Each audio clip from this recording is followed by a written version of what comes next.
So once upon a time, long, long, long ago in the land of Yugoslavia, there lived a family.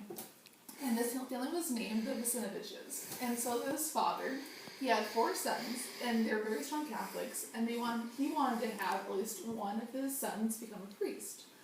And so my great-great-great-grandfather, he was the oldest, and he was the lucky one, and he was the one who was going to follow his dad's, wishes and become a priest. So he went to seminary school when he was, I think it was in his late teens, early 20s. And seminary school was where he was able to learn the rituals to become a priest. Well, while in seminary school, he became friends with a buddy, with one of the guys who's also becoming a priest, and they both realized how they didn't want to do this. Now, back then in Yugoslavia, the seminary school was very confined. There were huge walls. They were not able to leave. They couldn't see their family. They were very, locked in. And so they realized how they had no way out. They couldn't leave. They were basically stuck. They were stuck. They had to become priests.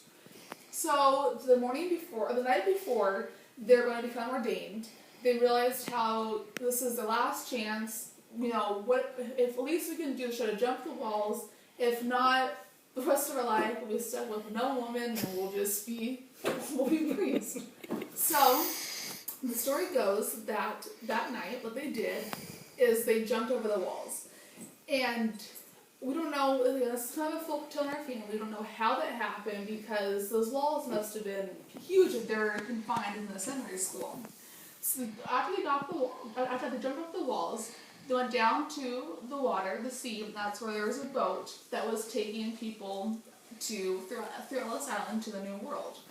And nowadays, we don't know how, without paperwork or all of the documentation, we don't know how they got to the boat, but somehow they smuggled into the boat and they made their way to the New World. They went through Ellis Island, and then sooner or later they made it here to Seattle. But it's kind of funny because nowadays, back then, I don't know how they didn't have any documentation or birth certificates. So it's kind of a folktale within our family because apparently, in the Ellis Island book, there's his name, he made it through, and then he met my great-great-great-grandmother, and they fell in love, and they had 3 kids, and came to Seattle and started their life. So that is how, I guess, I came about.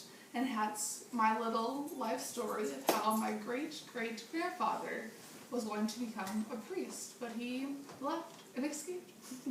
So that is my story. Very neat. Was I not doing one? Come on, put it down.